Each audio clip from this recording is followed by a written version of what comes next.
Bienvenidas y bienvenidos a Futbolera, su podcast de cabecera sobre fútbol femenil. Yo soy Futbolera y arrancamos el episodio 85.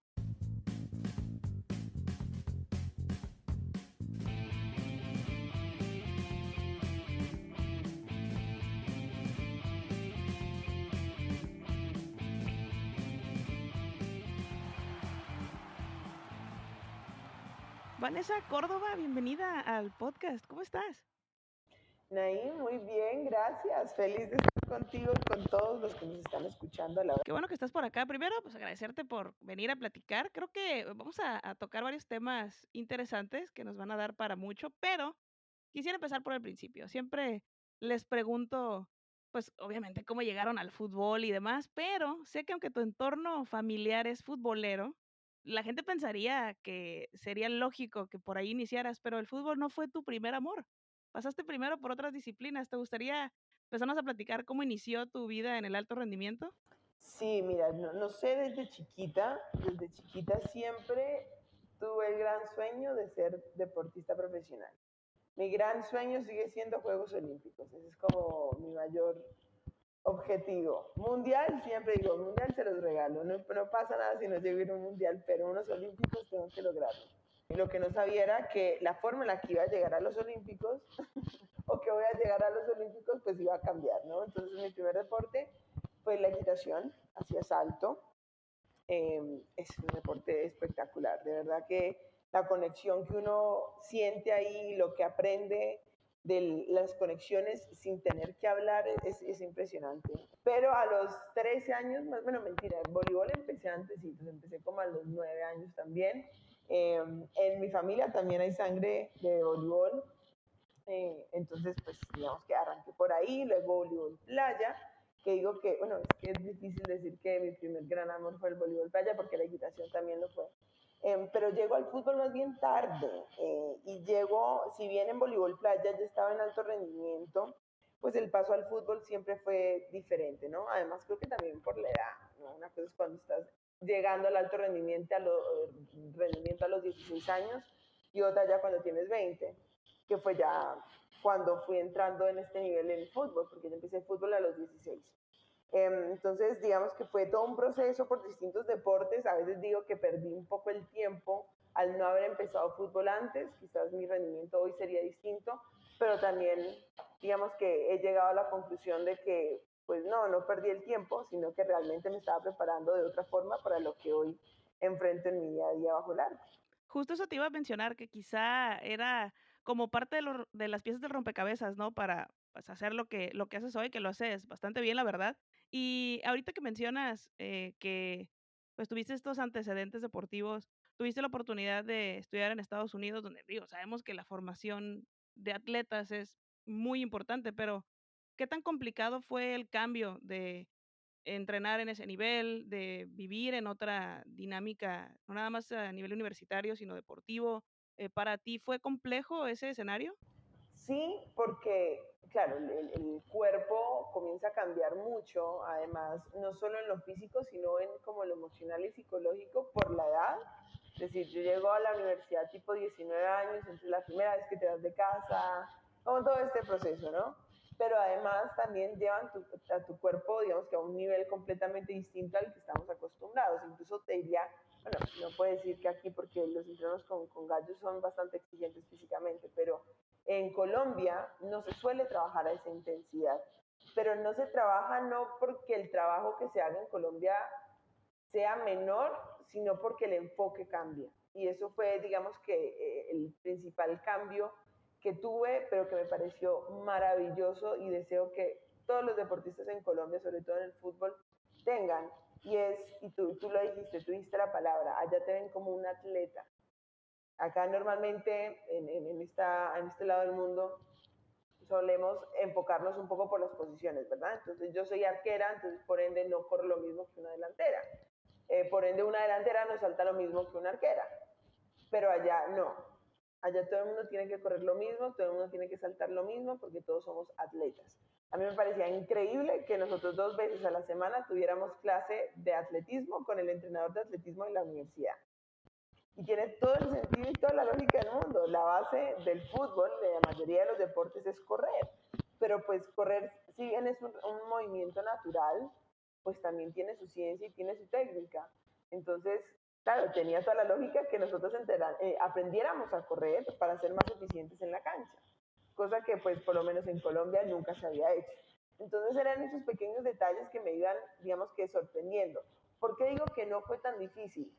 Porque desde chiquita siempre lo quise hacer, siempre quise exigirme de esa forma y sentía que en Colombia no lo estaba haciendo. Lo hacía estallándome en el gimnasio, estallándome físicamente pues en un campo, pero al final no se trata muchas veces de estallarse, sino que entrenar lo que es.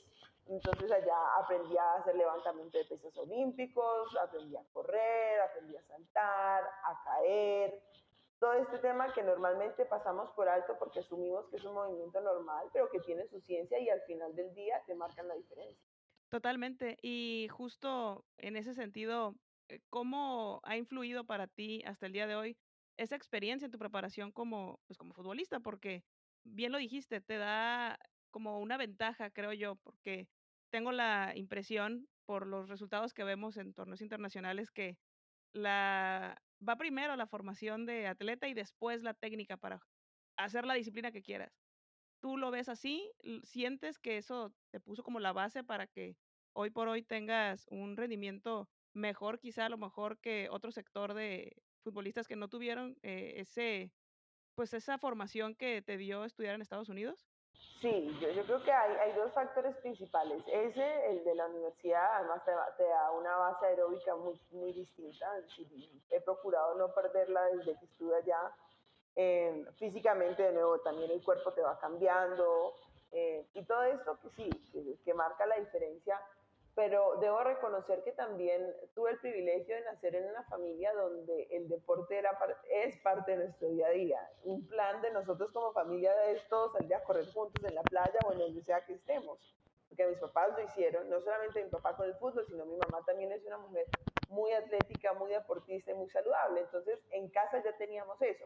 Entonces, ¿qué generaba eso? Pues que salíamos a correr y mi papá nos comenzara a corregir o que nos pusiéramos a jugar todos en el parque, entonces nos ponían a mi hermana y a mí aros en el piso y era a que no nos, o sea, como el resto del piso es lava, entonces hay que saltar de aro en aro y al final para nosotros era un juego, pero lo que estaban haciendo mis papás inconscientemente, bueno, ellos sí conscientemente, nosotros inconscientemente, era trabajar coordinación, trabajar balance, conocer cómo se mueve tu cuerpo.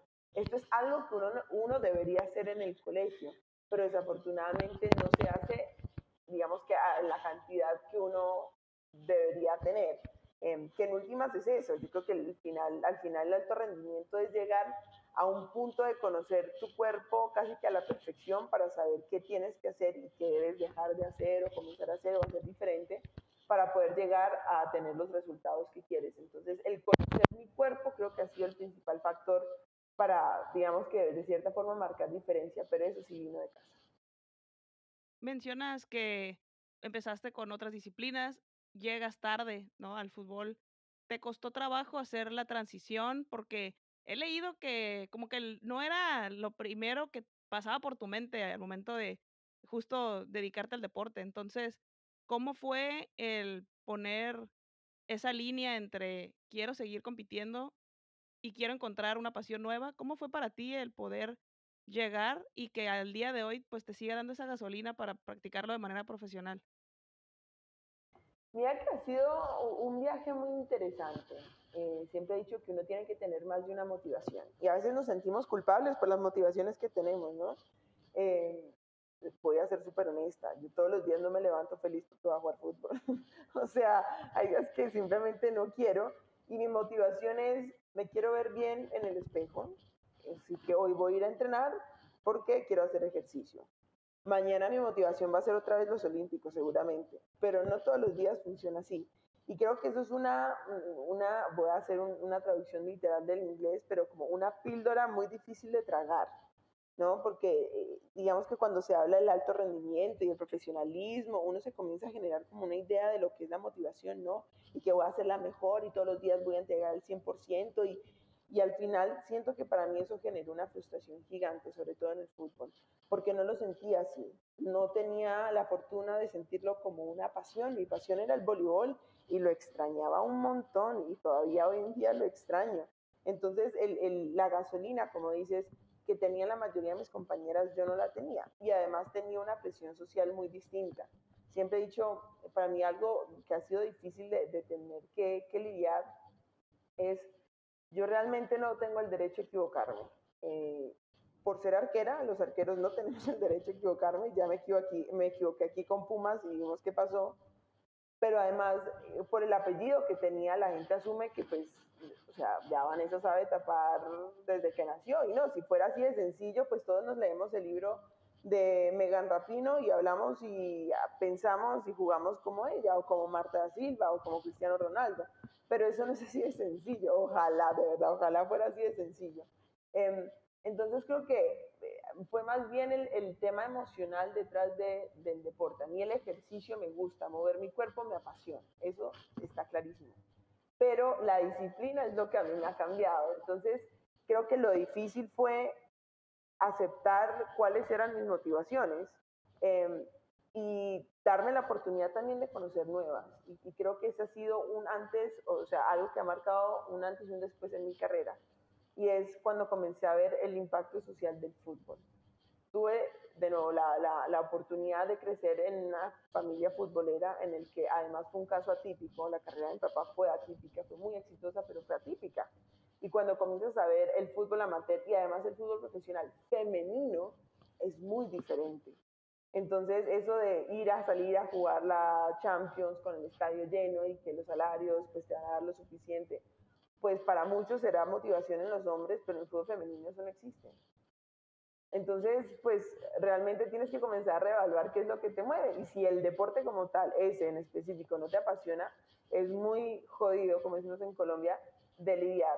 Pero como te digo, para mí un antes y un después fue cuando comencé a ver el impacto que tiene el fútbol en la sociedad y que además lo vi como una oportunidad de poder yo generar cambios en mi profesión para Vanessa, ser humano que quiere trabajar y quiere poder vivir bien, pero también pensando en las niñas que como yo quizás nunca nos cuestionamos porque no había una mujer en una cancha de fútbol en un estadio. Ahora, mencionas 3 cosas a las que voy a regresar eventualmente, pero, primero, ahorita que dices lo de la motivación, que no siempre la tienes, yo creo que eso es algo muy normal en general de las personas, ¿no? Porque yo entiendo que puedes tener pasión desmedida por algo, pero va a haber un día en el que no te vas a levantar con ganas de ir a trabajar, de ir a hacer tu chamba, de lo que sea. Entonces, creo que también eso aterriza mucho esta idea que tenemos en un pedestal de los deportistas y, pues, no, o sea, también sucede, ¿no? Que tienes que buscar la forma de seguirte impulsando y ahí es donde entra la disciplina, como bien mencionas. Hablas de cómo la expectativa a veces de venir de la familia de la que vienes puede llegar a confundir a la gente. Tu papá fue un arquero muy exitoso, tuvo una carrera impresionante, pero ¿esa fue una razón por la cual no quisiste entrar al fútbol? O sea, el tema de las comparaciones era algo que te quitaba el sueño. Hoy por hoy te molesta que te pregunten sobre justo eso, porque al final tú estás haciendo tu historia y eso es en lo que nos tenemos que enfocar, pero es inevitable el pensar cómo te puede afectar tener quizá una expectativa diferente sobre tus hombros. ¿Es para ti un problema? ¿Lo ves como un reto? Me encanta cómo formulaste la pregunta porque casi siempre es al revés, ¿no? Es por tu papá que decidiste jugar, ¿verdad? Es por tu papá que no querías jugar. Y sí, la verdad, sí. Y a veces me siento un poquito culpable porque a mí el fútbol no era que no me gustara. A mí me encantaba jugar adelante, no en el arco, porque no, que vaina, qué mamera, decimos nosotros, qué pereza uno ahí parado y que todo el mundo le patee. Pero sí, gran parte era porque no lo sentía propio. Es decir, para mí hablar de fútbol era hablar del trabajo de mi papá y era algo ajeno a mí. Entonces, más que por el deporte, sí era lo que significaba para mi familia. Entonces, sí, sin duda, el ítem de quién es mi papá es algo que siempre está presente. Incluso aquí me reía, molestamos mucho con mis papás sobre, pues, sobre el tema. Entonces yo les digo, puedo ganar las Olimpiadas y nunca va a ser Vanessa sino la hija de Córdoba. Y cuando salimos acá, pues cuando debuté, que fui pues la primera extranjera en jugar la liga, La liga misma puso el trino como que sí, Vanessa. Además, la hija de Oscar Cortés se los mandé bien, ni siquiera debutando, ni siquiera haciendo historia. Entonces nos reíamos y ya es un tema que es hasta chistoso, pero pues hoy en día es chistoso. En su momento no, era muy complejo. Me tocó un par de entrenadores que me acuerdo yo apenas aprendiendo a patear, que tiene su ciencia. Me decían, pero es que su papá era muy bueno. Sí, pues muy bien dicho, él, no yo. Entonces cuando además toda tu formación se comienza a moldear un poco con relación a este tipo de comentarios, pues sí, sí es muy complejo. Y por eso digo que psicológicamente hay que estar muy, muy bien armado, no solamente en el deporte, sino pues en este tipo de casos. Ahorita que mencionas lo de los titulares, a veces algo con lo que justo desde los medios independientes se trata como de erradicar, pero no te preocupes, yo estoy segura que después de que termines de tu carrera, ya no van a conocer a tu papá como lo conocen, va a ser el papá de Vanessa. Yo te lo aseguro, te lo firmo ahorita. Es más, va a ser una anécdota, como empezó de una forma y cómo terminó, ¿no crees? Sí, no, no, no, y ha ido cambiando, y le digo, ¿ves lo que se siente? ¿Ves? Y se me ríe nomás. Pero no, ha ido cambiando y es muy lindo porque, digamos que aparte de mi rol en el fútbol, creo que también he asumido un rol de cierta forma activista. Y pues mucha gente me ha conocido también por ese lado. Entonces, cuando subo una historia, una foto con él, mucha gente me pregunta, ay, o sea, él es tu papá, no tenía idea, no tenía idea. Y ahí es donde, digamos, comencé a cumplir un sueño. Y digo, hay sueños que uno cumple que no sabía que eran sueños hasta que pasan. Ahorita hablas sobre el impacto social. Yo pienso que justo el fútbol y en general los deportes son un gran vehículo para lograr estos cambios, ¿no? En tu caso, has buscado alzar la voz en diferentes momentos de tu vida, empujar por mejores condiciones, tanto laborales como a nivel de clubes, en selección. ¿Qué tan difícil ha sido toparte con estos retos? Porque creo que cuando te das cuenta de las carencias y las desigualdades, es como quitarte unos lentes que ya no te puedes volver a poner. Entonces, asumir eso como tu causa, ¿cómo ha sido para ti durante el proceso? Este camino que, pues, va de la mano, ¿no? Entre jugar fútbol y tener esta voz que impacta, ¿cómo ha sido para ti eso? Mira que ha sido un proceso muy particular, porque en esto sí siento que no hay camino recorrido. A diferencia del fútbol con mi papá, si bien el fútbol femenino es muy distinto, eh, digamos que hay un faro, de cierta forma. En este tipo de activismo siento que no lo hay.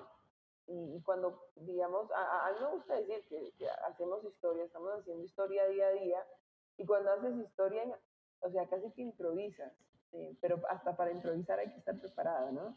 Pero eso no significa que vas a dudar.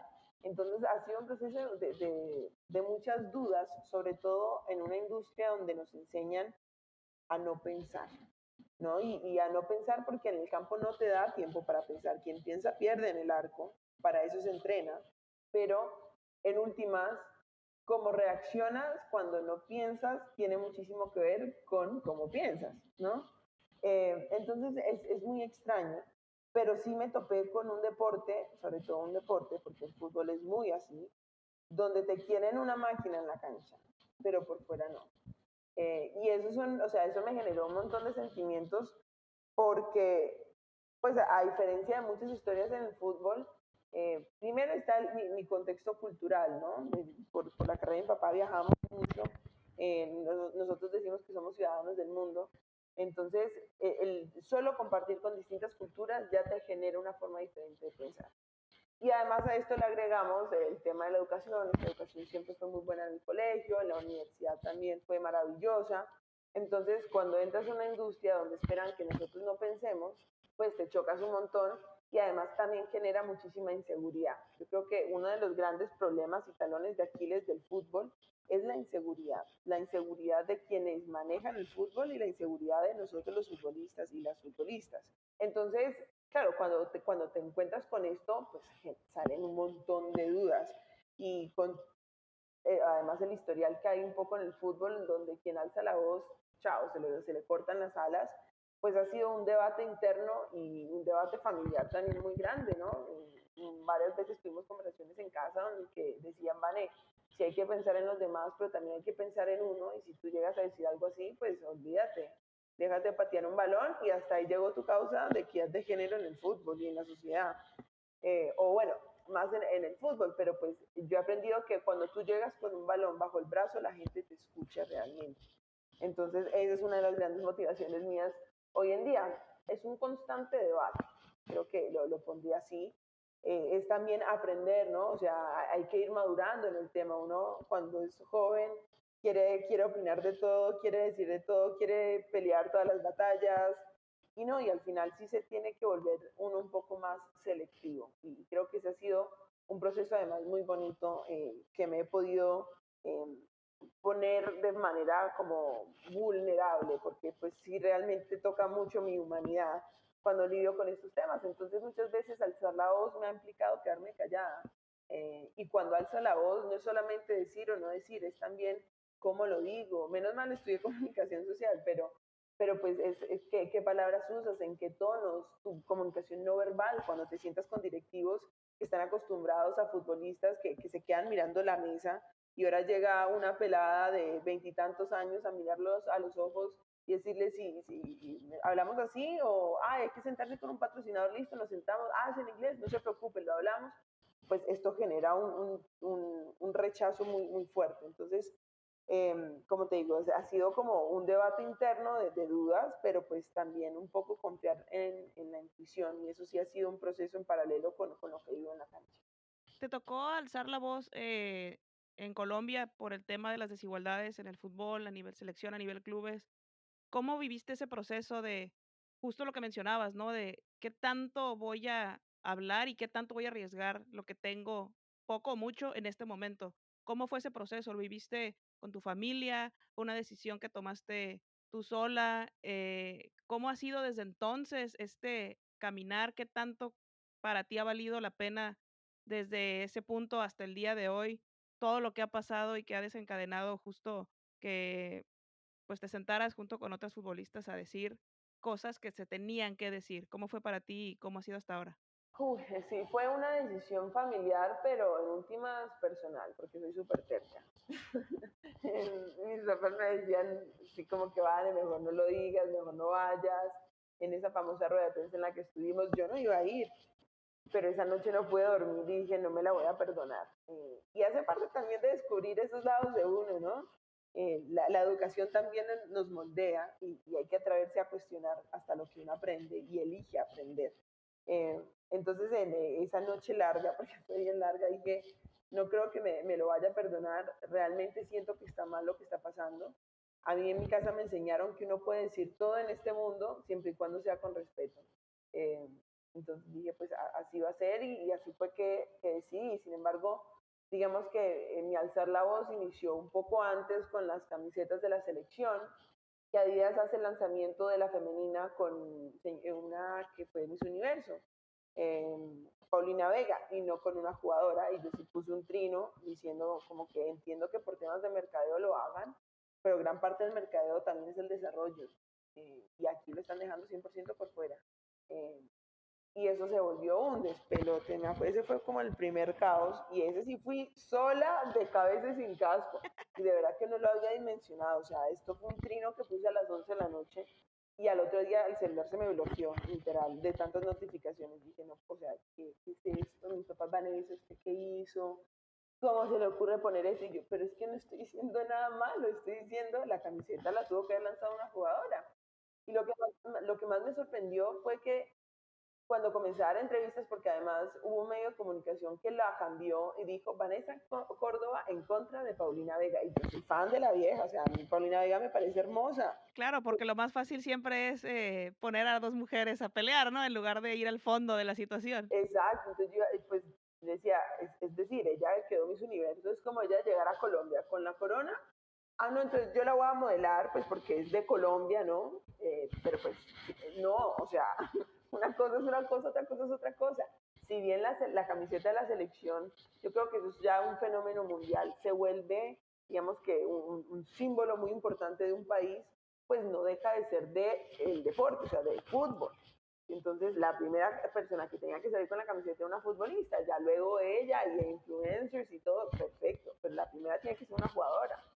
Pero sí, lo que más me sorprendió fueron que los periodistas dicen, Vane, ¿sabes? Gracias, porque si no lo dices no hubiéramos caído en cuenta. y me pasó en medios de comunicaciones muy grandes de Colombia. Y yo decía, no puedo creer que de verdad nadie lo haya pensado.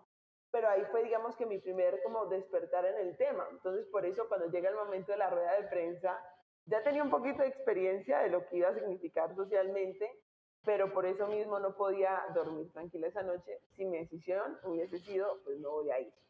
Me hubiera parecido muy incoherente. Entonces, eh, creo que estos momentos han sido más decisiones individuales, eh, que no me arrepiento para nada, al contrario, de nuevo, marcaron un antes y un después en mi carrera como deportista por la motivación que me genera.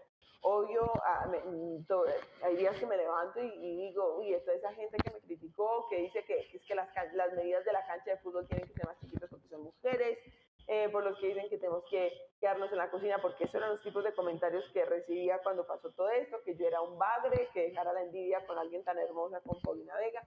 Todo eso al final se vuelve combustible para uno también. Y por eso creo que le he cogido tanto cariño al fútbol, porque creo que es la forma más, o el punto más sensible de nuestras sociedades. El fútbol es el talón de Aquiles de sociedades machistas como las nuestras. Entonces, poderles dar o quitar la razón a través de este medio, ay, me encanta, digamos, lo que le puede doler a alguien en el buen sentido de la palabra. Digo, al final te pudiste haber quedado y echarte a la hamaca, ¿no? De, pues, estoy en una familia en la que me han dado las oportunidades y las herramientas para poder dedicarme, pues, a cualquier cosa, pero decides, utilizar el deporte como este generador de cambios, y creo que también es parte de la responsabilidad que tenemos, ¿no? Porque creo que desde el privilegio estamos obligadas a actuar. Creo que todos estamos aprendiendo y el proceso de deconstruirnos duele, el asumir que nos hemos equivocado muchas veces, pero también de reconocer que tenemos que aprender y creo que en la medida en la que este tipo de situaciones se sigan ahora sí que poniendo enfrente del rostro de las personas que necesitan verlo, pues poco a poco vamos a ir logrando estos cambios, ¿no? Y siguiendo en la línea de hablar del fútbol en Colombia, la liga tiene una duración que, híjole, para nada cumple el objetivo de desarrollar futbolistas, no se le ha dado la seriedad que merece. ¿Qué es lo que sucede en ese sentido? ¿Cómo se cambia el chip de las personas que deciden y que no apuestan al fútbol femenil? Porque, parecería que en lugar de buscar que dure más tiempo y que los equipos en lugar de buscar números, busquen equipos competitivos, aunque no sean tantos, pues parece que no encuentran como esos parámetros ideales. ¿Cuál es la situación ahí? ¿Por qué crees que no se ha logrado que la liga sea una liga profesional como tal y con todo lo que implica? Te voy a ser muy sincera en esto, y es un tema netamente de interés. Mira, nosotros con Manuela Costa, que es una compañera, pues una colega, además gran amiga, que hemos estado juntas en todo esto, hemos tenido la oportunidad de sentarnos con 4 posibles patrocinadores de la liga. Empresas muy grandes que quieren invertir en el fútbol femenino de Colombia. Sin embargo, casi siempre la respuesta es que no sabemos cuál es el proyecto, ¿no? Yo no voy a invertir en algo que ni siquiera tiene un plan, ¿no? Y creo que ese es el gran problema en Colombia. Necesitamos un plan de desarrollo. Tú puedes vender un sueño, pero si no muestras cuál es el plan para llegar ahí, pues nadie te lo va a comprar porque al final es una inversión. Y no es una inversión desde el discurso social. ¿No? Hay una frase que me gusta mucho de Abby Wambach y que dice, inviertan, o más bien, quiero que inviertan en el fútbol no porque sea lo correcto, sino porque es una decisión inteligente. Pero de nuevo, creo que también se basa un poco en nuestras culturas, donde los proyectos a mediano y largo plazo casi que son inexistentes, porque se nos ha enseñado a tener que sobrevivir, ¿no? Todo con el día a día, el tener que salir a trabajar para el pan de hoy, y nos cuesta mucho planear. Y un plan no es a 5 años, un plan es a 10. O sea, realmente darle la oportunidad de cuando tú pagas, por ejemplo, la universidad, tú no, o sea, uno la paga, pero uno es consciente que seguramente cuando sale el primer trabajo te vas a ganar el mínimo, pero no te vas a ganar lo mismo que lo que vas a estar ganando en 10 años. ¿No? Es una inversión que haces pensando a mediano y largo plazo. En Colombia, y creo que también es un tema global, quieren invertir, pero que además reviente y ya mañana de todos los frutos. No, hay que invertir y hay que trabajarle y nos vamos a equivocar en el proceso, pero es un tema que requiere tiempo y eso es algo que en Colombia no estamos acostumbrados a hacer. Y no solamente en el fútbol femenino, en el fútbol masculino. Realmente lo que ha avanzado y lo que se ha desarrollado en los últimos 20 años es mínimo, es mínimo. Y muchas veces sus comentarios son, es que no hay nada más subsidiado que el fútbol femenino, se necesita subsidios de todo. Ay, pero no me jodas, me vas a decir que el fútbol masculino no, sobre todo en países como los nuestros, donde el narcotráfico tuvo tanto que ver y le metió bastante la mano para que se pudiera desarrollar. No nos vengan a decir que el fútbol no necesita, o sea, subsidios, o sea, eso sería muy simplista de quien lo diga. Entonces yo creo que lo que está pasando en Colombia es eso, o sea, no hay alguien con el interés dentro de quienes toman las decisiones, decir, venga, montemos un plan a 5 años. Si esto en 5 años no revienta, no comienza a mostrar resultados, apague y vámonos. Y ese día Vanessa se queda callada. Pero quieren solucionar apagando fuegos. Y eso es lo que se ha hecho hasta el momento, porque pues, mira, la liga se acabó hace que 15 días, 3 semanas. ¿Y cuándo es la próxima liga? Nadie sabe. Están los dos equipos que van a la Libertadores y el próximo año nadie sabe cuándo se va a jugar la liga.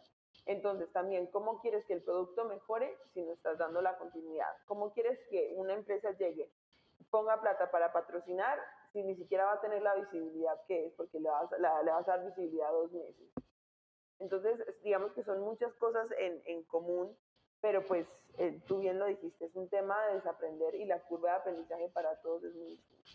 A veces que se nos olvida que si bien el fútbol es un deporte que amamos y que está lleno de pasiones que nos mueven, también es un negocio y el deporte en ese sentido, muchas personas, o sea, no lo ven como caridad, lo ven como un negocio que quieren que reditúe y para que te pueda redituar cualquier negocio, el que tú quieras, tienes que invertir. Y al fútbol varonil se le han invertido montones de años y montones de billetes, entonces al fútbol femenil le tiene que pasar lo mismo, ¿no? Para empezar, ponernos al día en cuanto a temas de retraso que tenemos en todo, ¿no? En inversión, en infraestructura, en la prohibición que hubo tantos años para que se practicara. Entonces, creo que como que esa parte de la conversación hacen oídos sordos, ¿no? De voy a enfocarme en el resultadismo. Y como ahorita no me resulta un beneficio, pues entonces voy a seguir poniendo trabas cuando pues no es así, ¿no? Al final, tener una liga de un mes y medio, 2 meses, difícilmente promueve el desarrollo, ¿no? De las futbolistas y eso también impacta a nivel selección. Entonces, me parece que hace falta mucho que trabajar. Y justo hablando del fútbol femenil en general, el fútbol femenil es muy abierto para muchas cosas, sobre todo las que duelen, las que necesitamos discutir, las que necesitamos poner en la mesa. Y el varonil no, parece como que ahí todo está perfecto, ahí nunca pasa nada, no hay controversias, todo es de color de rosa. ¿Por qué sucede este fenómeno? En general, las mujeres deportistas tienden a ser mucho más vocales de todo esto. ¿Por qué no vemos a hombres hablando del tema? ¿Por qué las mujeres hemos tomado esta estafeta? ¿Tú qué crees que es lo que sucede ahí? La verdad lo he pensado mucho y la respuesta a la que siempre llego es porque nosotros no tenemos nada que perder. Quién sabe si nuestras condiciones laborales fueran igual a los hombres, también seríamos tan vocales, ¿no?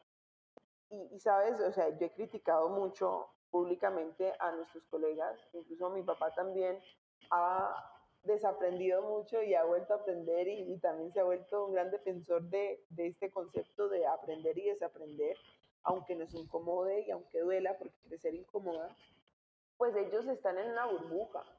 Y te digo, es que y la industria se desarrolla con base a esa burbuja y para hacer esa burbuja cada vez más gruesa, ¿no? Y lo ves en momentos tan sencillos como en una concentración. Te dicen qué color de camisa te pones ese día, a los hombres les llevan la ropa hasta la puerta, los levantan, pues la comida está abajo.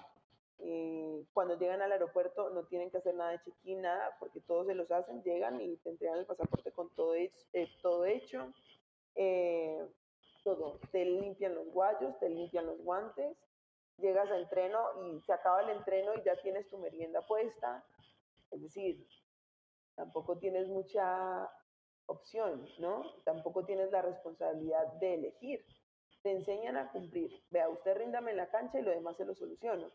Entonces, si lo miras desde el punto de vista de ellos, pues claro, es muy cómodo. ¿Para qué me voy a incomodar? ¿Para qué voy a reventar esa burbujita y darme cuenta de todos los problemas que hay? No, sobre todo cuando el contexto de la mayoría de los futbolistas es vengo de donde están todos estos problemas, ¿no? O sea, y es una realidad. La mayoría de futbolistas vienen de contextos muy complejos. Entonces, claro, llegan al fútbol profesional y dicen, pues no, lo demás me vale cero, yo voy a trabajar por mí, por mi familia y para de contar. Entonces, si llego a alzar la voz, esa burbujita se me revienta. Y hay un problema, y viéndolo así, entiendo perfectamente y respeto que no quieran alzar la voz. Pero en el fútbol femenino y en el deporte femenino, no.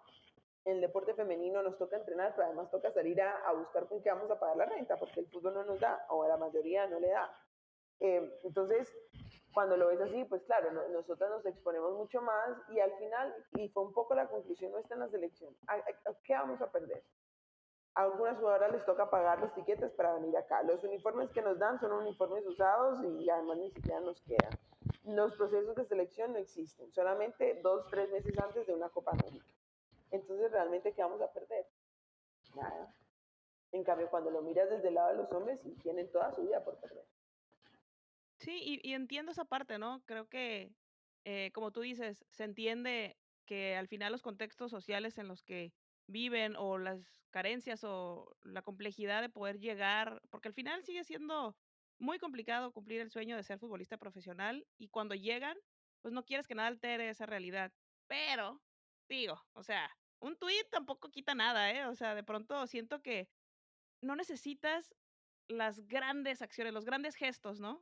Creo que a veces hace falta voluntad. Siempre lo digo. O sea, a lo mejor, pues no le vas a pedir a un futbolista de élite que te dé lana, ¿no? O sea, hay gente que sí lo hace y lo hace, ahora sí que en secrecía, tampoco buscando como la palmada en la espalda, ni mucho menos, pero con la gente a la que llegan, oye, pues de pronto pues, comparte el partido que van a tener el club, ¿no? Femenil de tu equipo o tu selección, o sea, no pierdes nada y siento que a veces hace falta esa parte, ¿no? De que sean como mucho más empáticos y que al final sean parte como de la causa, ¿no? Creo que también a nosotras nos toca a veces empujar de más justo por eso, ¿no? Porque hay muy pocos que están dispuestos a dar ese, no sé, quizá esa plataforma o dar esa amplitud a las voces que ya existen. Entonces, a lo mejor a nivel institucional se pudiera hacer como de esa manera, ¿no? De pronto, pues, la directiva de algún club decirles, oye, pues ahí les encargo, ¿no? Antes del partido, pues un tuitcito, no, no les quita nada.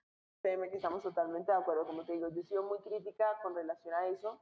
Si bien tu contexto quizás no te brindaba las oportunidades para que te dieras cuenta de estas cosas, creo que cuando ya adquieres cierto nivel de comodidad es responsabilidad de cada quien mirar más allá de su metro cuadrado. Y en eso sí estoy completamente de acuerdo contigo. O sea, y todavía lo critico y me duele.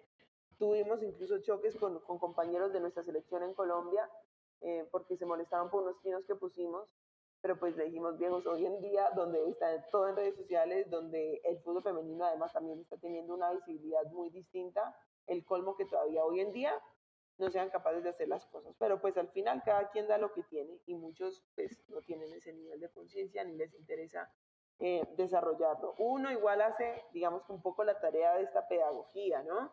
Y creo que nosotras, el solo hecho de estar paradas en una cancha de fútbol, estamos aportando a esa pedagogía. No estoy contenta con la velocidad en la que vamos haciéndolo. A mí siempre me parece que nos quedamos cortas, podemos hacer más, más, más y más, pero los cambios sociales toman tiempo y creo que eso es lo que estamos haciendo. Y solo empezando por el hecho de que muchas personas dicen que el fútbol femenino es nuevo. No es tan nuevo. Están en una investigación que hizo la BBC con relación pues, al fútbol femenino. Relataban que durante la Segunda Guerra Mundial, pero en la Primera Guerra Mundial, eh, hay registros de equipos de fútbol femenino, porque cuando los hombres se van a la guerra, quienes tienen que asumir estos roles en las fábricas y demás eran las mujeres. Y esa pausa activa que tenían que hacer, eh, o sea, por un tema de salud, era pues hacer lo que hacían los hombres, que era jugar fútbol. Y además se volvía tan atractivo que hay registros de partidos de fútbol que se hacían de fútbol femenino para recaudar fondos para los heridos. Entonces, es decir, era tan gustoso que la gente pagaba y con eso ayudaban a los heridos, pero cuando se acaba la guerra y los hombres vuelven a sus casas, a sus ciudades y demás, pues tuvieron que acabarlo porque tenían que recuperar el status quo del hombre. Entonces, no nos digan que no hay historia, que la desconozcan es otro cuento, pero historia tenemos y se prohibió el fútbol femenino desde ahí. O sea, el tema es, desconocemos la historia y como la historia del fútbol masculino ha sido tan conocida y tan además compartida, pues por eso creemos que el fútbol femenino es reciente, que es pequeño, ¿no? Que es que apenas está empezando y es que no, al final yo creo que esto lo único que muestra es la ignorancia de muchas personas y de cómo se nos han, digamos que, cómo se han vetado a las mujeres como tal en el fútbol.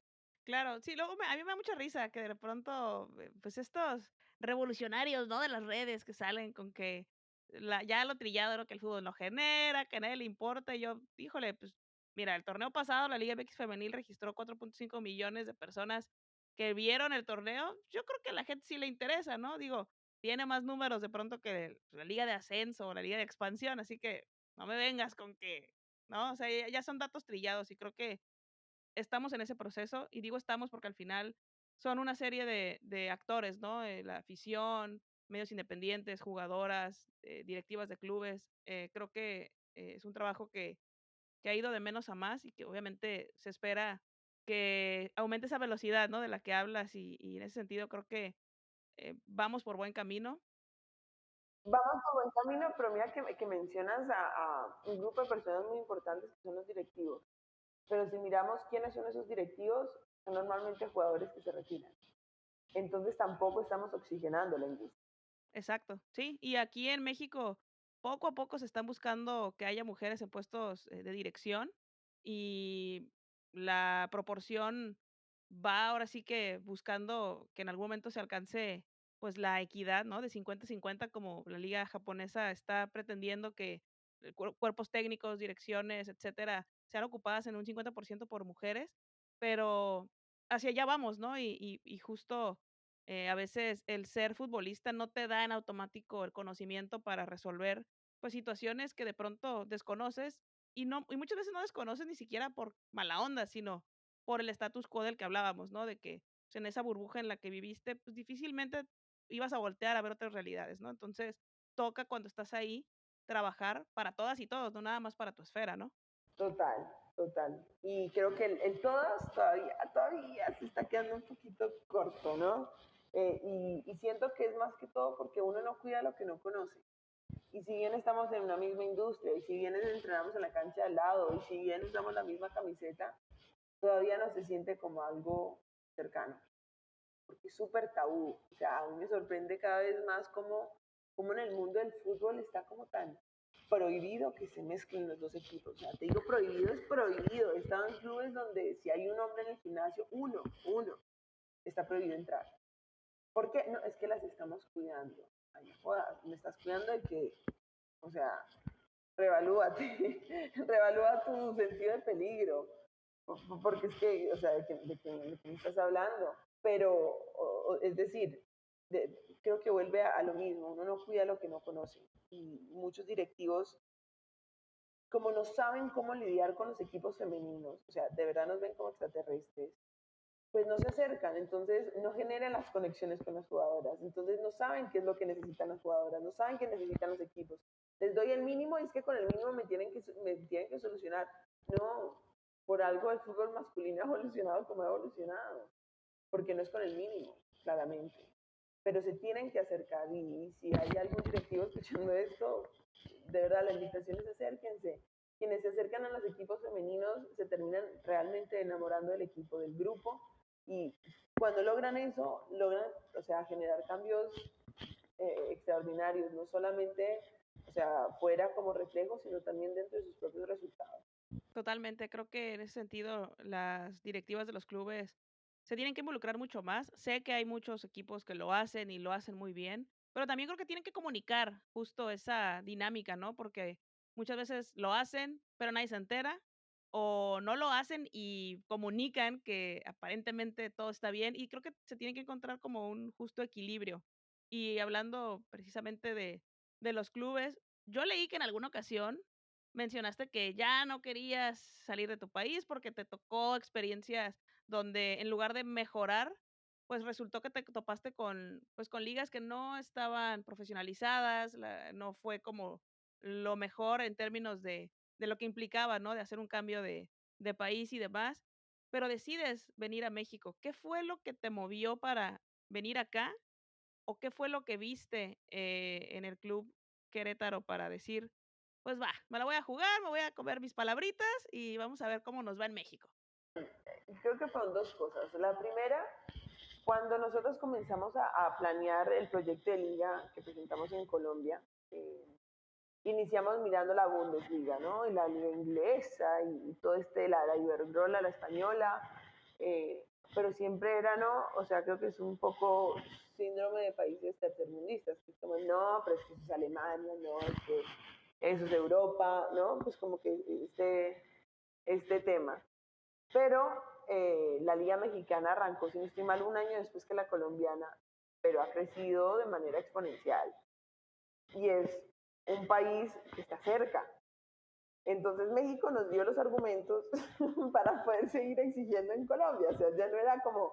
Y ahí sale un poco la frase de dejar de soñar en abstracto, ¿no? Porque cuando son jugadoras europeas, cuando son jugadoras americanas, no, pues eso es Estados Unidos, no, eso es Alemania, eso es Inglaterra. Pero cuando das un ejemplo como México, donde culturalmente además somos tan parecidos, como que no tienes excusas. Entonces, yo, pues en lo personal, yo venía haciéndole seguimiento a la Liga Mexicana, viendo cómo estaban creciendo, si bien no podía ver el fútbol como tal, pues sí un poco el desarrollo de la liga como formato. Eh, y decía, pues que, como decimos en Colombia, qué chimba poder jugar en una liga así, donde juegas todo el año, donde todas las jugadoras tienen contrato, donde, pues que si bien hay muchas cosas por mejorar, también hay muchísimas en las que se han avanzado de manera muy rápida. Entonces, México siempre estuvo en el radar, solo que pues al no recibir extranjeras, pues no hay nada que hacer, a menos de que me casara con algún mexicano y eso no estaba dentro de los planes. Sigue sin estarlo. Pero el otro, el otro lado fue obviamente cuando se abre todo esto, que además se dio de una forma tan especial, te digo, o sea, a mí el fútbol no me deja de sorprender, pero anunciaron un jueves en la noche, si no estoy mal, que se abría cupos para extranjeras. El viernes me contacta Amaranta Costa de BS Femenil, que es la agencia pues, que me maneja y que me trajo. Me dice, Vane, ¿te interesaría México? Y le dije, sí, pues si reciben extranjeras, sí, pues las condiciones tienen que ser muy buenas para yo, pues, y ni siquiera tan exigente, ¿no? O sea, lo básico, ¿no? No menos de lo mínimo. Entonces me dijo, listo, hay un par de equipos que quieren hablar contigo, que están buscando arqueras, déjame, hablo con ellos, pero hay uno que a mí me gustaría mucho para ti, que es Gallos. Y yo, listo. Entonces me llama esa misma tarde y me dice, pues Vane, hay un par de equipos que quieren hablar, Gallos quiere hablar contigo el lunes. Dale, listo. Yo a Amaranta la conocí el viernes, ¿no? O sea, todo fue un poco rápido.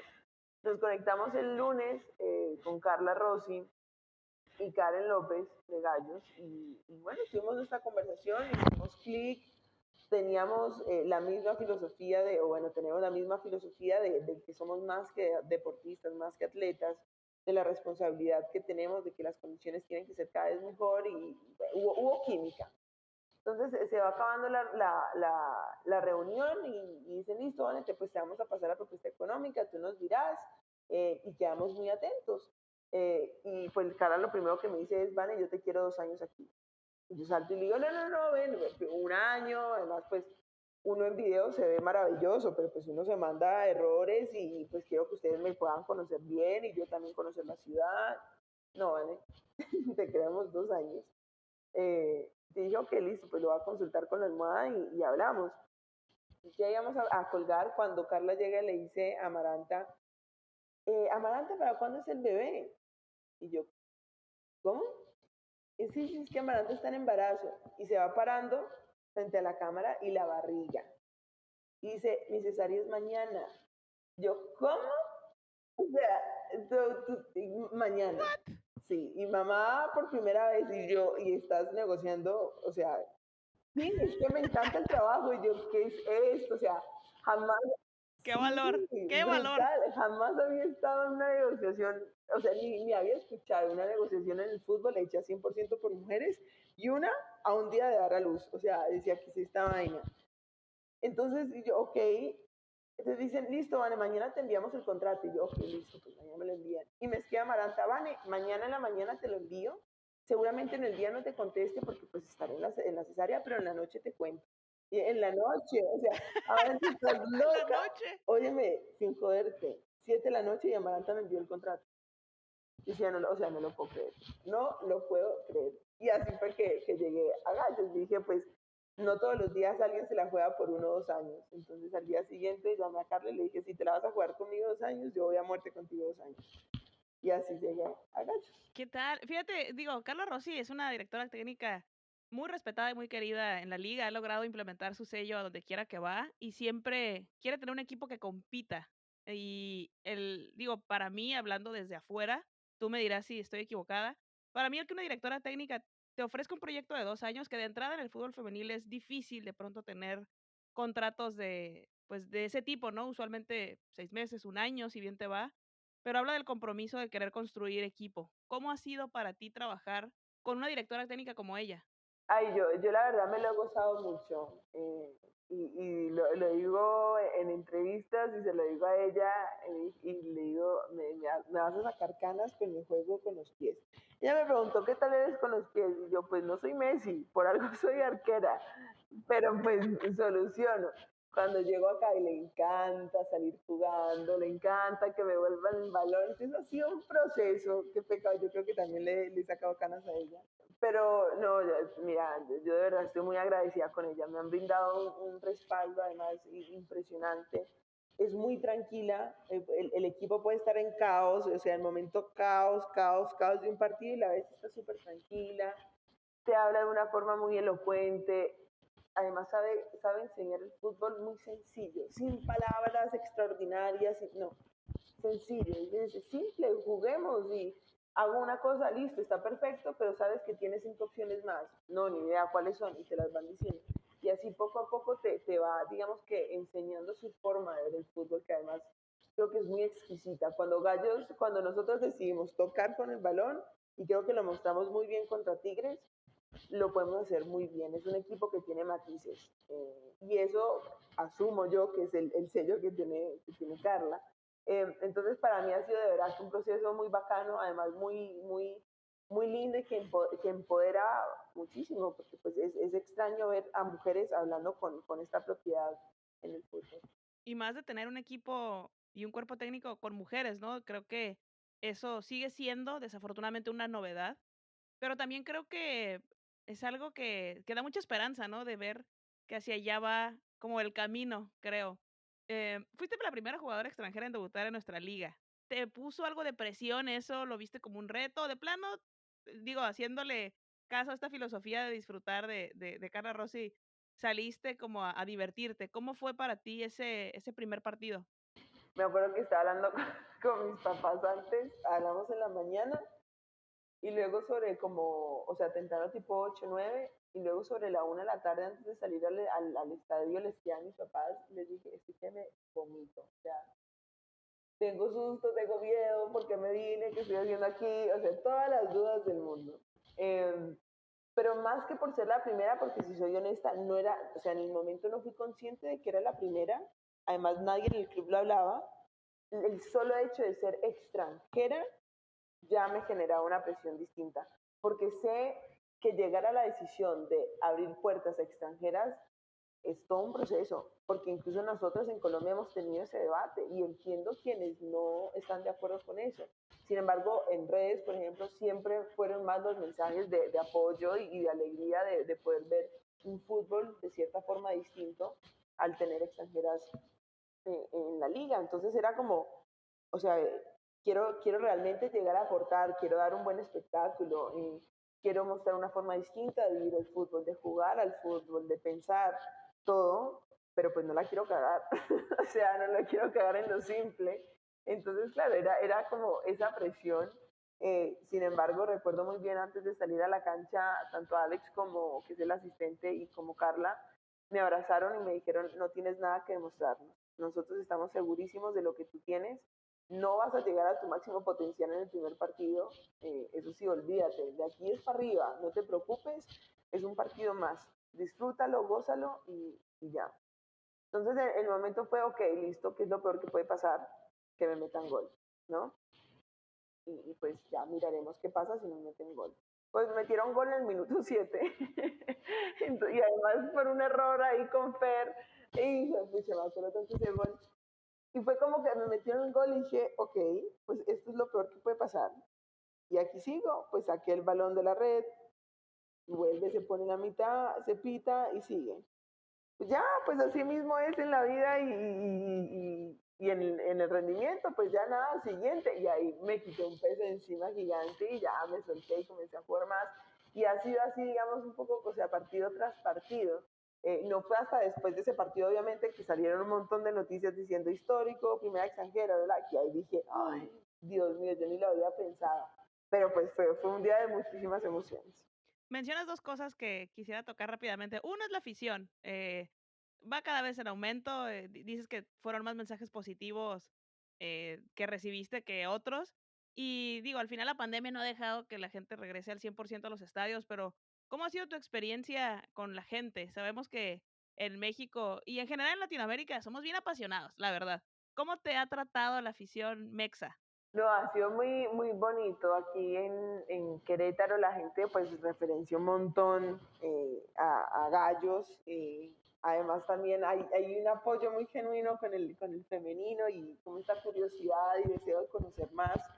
Entonces, pues a mí eso me encanta. Hace poquito me comentaban en un medio de comunicación y varias personas me lo han escrito en redes, me ponen como, eres la extranjera más querida, como que la que más ha impactado y que además ha mostrado muy buen rendimiento.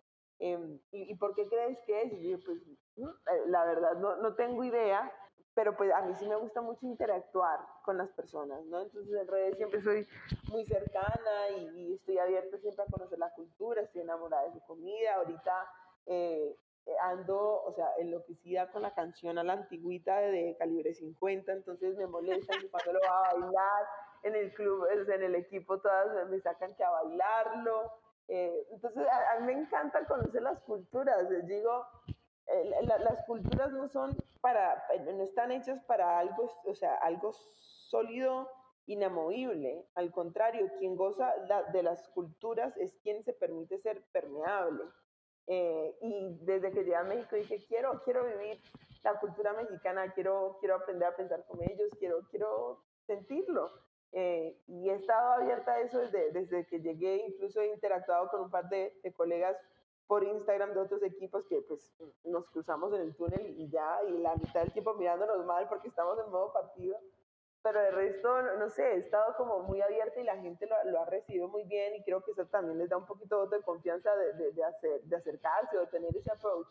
Entonces, la afición ha sido muy bonita. Además, creo que un tema dentro del fútbol femenino es que no importa de qué equipo seas, como que todo el mundo está a favor del fútbol femenino. Entonces, me escriben hinchas de Tigres, por ejemplo, cuando dije en la entrevista de lo que significaba el fútbol femenino para que las niñas lo vieran y todo eso. Soy hincha de Tigres, pero no soy hincha tuyo, de verdad que muchas gracias por lo que dijiste, y lo mismo pasa con alguien de Rayadas, y entonces es lindo ver esa diversidad de equipos que al final o sea, hinchas de equipos que se acercan. Entonces ha sido muy lindo eso. Ojalá cada vez podamos tener más público, sobre todo aquí en casa, que se nos abran las puertas para los partidos femeninos. Pero no, la afición ha sido maravillosa. ¿Qué es lo mejor que te ha dado la posición de arquera? Porque creo que es una posición muy solitaria, es muy fácil pasar de ser la heroína a la villana, lidiar con esa presión, el poder, justo como decías ahorita en tu debut, ¿no? 7 minutos, recomponerte de un gol en contra y sacudirte y decir, vamos con todo. ¿Qué es lo mejor que te ha dado defender el arco? Creo que no sé si decirle inteligencia emocional o madurez emocional. Y lo digo porque no se trata de estar siempre bien, ¿no? Y siempre pensamos como que me da igual si me meten gol o no. No, es sentirlo rápido. Por ejemplo, puntualmente el error con Pumas. que se me va entre las manos, entre las piernas, pendejamente, pero bueno, pasó. En el momento fue literal mi comentario en la mente y no sé, puedes poner como un pitico cuando antes de publicarlo o cortamos esta parte, literal fue la recagué. O sea, Vanessa, qué HP y fue cagada que te acabas de meter. Y ahí fue cuando miro el piso y digo, bueno, no hay momento más fácil para meter un gol que justo después de que te meten uno, no puedo permitir eso. Después pienso en esto y ya, y seguimos, y para adelante, o sea, y siento que jugué hasta mejor después de ese error. Eh, y ya después del partido sí hice todo el proceso, bla, bla, bla, pero al día siguiente ya. Y después a los 2 días volvía y me acordaba y me ponía a llorar y después, ya, pasó. Pero no era con esta expectativa de que siempre iba a estar bien, sino, ok, vamos a sentir profundamente, pero rápido. Si voy a estar triste, voy a estar triste. Si voy a estar feliz, voy a estar feliz. Pero es no quedarse ahí. Y aplica en el fútbol y creo que también aplica en la vida. ¿Qué es lo mejor que te ha dado el fútbol? Lo mejor, este va a ser como mi lema de ahora en adelante. Me está dando la oportunidad de cambiar la narrativa de la mujer. ¿Cómo esperas que sea el fútbol femenil cuando decidas retirarte? Digo, ojalá que sean muchos años y que juegues muchos años en nuestra liga, pero ¿qué esperas de, pues justo, ¿no? De estas niñas que ya ven a las futbolistas como sus referentes, como alguien a quien seguir. ¿Cómo esperas que esté el escenario que dejes una vez que te retires? No quiero decir equitativo, porque no quiero poner techos de cristal. Eh, o sea, espero de verdad que sea un fútbol diverso, un fútbol colorido, un fútbol además amable, solidario y además un fútbol que realmente te permita vivir de él, que las niñas y las mujeres que decían jugar fútbol no tengan que llegar a entreno pensando con qué voy a pagar la renta o con qué voy a comer, sino realmente tengan la oportunidad de gozar de la profesión del fútbol siendo conscientes de lo que se trabajó y lo que se tiene que seguir trabajando para poder seguir mejorando. Ahora ya como última pregunta y para cerrar fuerte, ¿cómo te gustaría que te recordaran? Como más que futbolista. Es más, si quieren no me pongan el título de futbolista, sino como una mujer que trabaja por un mundo más parejo, por un mundo donde la mujer deje de ser una ciudadana de segundo nivel. Con ese gran cierre, terminamos el episodio. Vanessa, muchas gracias por estar por acá, por venir a platicar conmigo. De verdad que mi admiración y respeto total para ti. No has recorrido un camino fácil, has tenido que rediseñar tus sueños varias veces y no cualquiera tiene esa capacidad y esa fortaleza de poderse reinventar. Además, también en el proceso, pues has buscado generar cambios en tu camino y estoy segura que todos los frutos de tu trabajo y lo que buscas impulsar se verán no solo para ti, para tu país y también para toda esta generación de niñas que te ven a ti y a todas las futbolistas como pues esta fuente de inspiración para alcanzar sus sueños. Así que de verdad muchas gracias por venir y por todo lo que le estás dando al fútbol. A ti, muchas gracias por el espacio, a quienes nos escucharon y bueno, ahí nos estaremos viendo cada fin de semana en los partidos.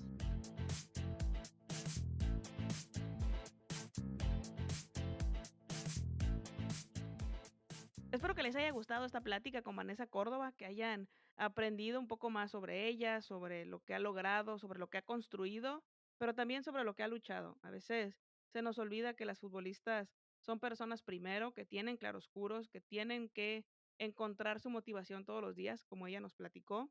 Y pues ojalá que esto haya ayudado a abrir el panorama y a entender que las futbolistas son personas, que tan importante lo que hacen en la cancha pero también lo que hacen afuera. Así que estaremos pendientes para ver todas las cosas que Vanessa va a lograr dentro del campo y fuera de él. Y pasando a los avisos de ocasión, nos vemos el próximo miércoles para el chisme futbolero con la profe Brenda Moller de Dale Vuelta para platicar sobre esta semana, ¿no? Llena de emociones, de todo lo que pasó en esta jornada número 10. Tuvo muchos tintes de confusión, arbitraje, goles. No, se va a poner sabroso todo el asunto, así que pues nos vemos a las 7 de la noche de Tijuana, 9 de la noche de la Ciudad de México para que puedan platicar con nosotras. Y si usted no se puede conectar en vivo y a todo color, puede suscribirse a mi canal de YouTube para que vean la grabación al día siguiente después de las 10 de la mañana y pues activen la campanita para que la plataforma les avise cuando esté disponible. Visiten futbolera.mx para que puedan leer todo el contenido que hay de la Liga MX femenil. Si usted todavía no le entra a alguna liga extranjera, pues futbolera.mx es un gran sitio para empezar, ya que ahí tenemos resúmenes semanales de lo que pasa en la Liga de Inglaterra, la Liga de Estados Unidos, la Liga de España. Así que vayan y visiten el sitio de su tía, porque hay grandes plumas detrás escribiendo cada semana sobre lo que está pasando en este hermoso universo de fútbol femenil. Por cierto, si ustedes escriben, lo hacen bien y aparte tienen esta pasión desmedida por el fútbol femenil, pueden escribir en el sitio de Futbolera, ahorita hay convocatoria abierta, mándenme un correo a soyfutbolera13@gmail.com, pongan en el tema del correo colaboración y mándenme un texto donde estén hablando de fútbol femenil y cuéntenme también por qué quieren escribir en Futbolera, qué es lo que ustedes quieren aportar a esta comunidad y déjenme sus redes sociales y con mucho gusto estaré contestándoles. Recuerden que los episodios del podcast los pueden escuchar en Spotify, Apple Podcast y YouTube para que vayan a seguirme en su plataforma de confianza. Dejen su reseña, califiquen el episodio con 5 estrellas y díganme qué les pareció. Cuídense mucho, nos escuchamos el próximo martes. Bye bye.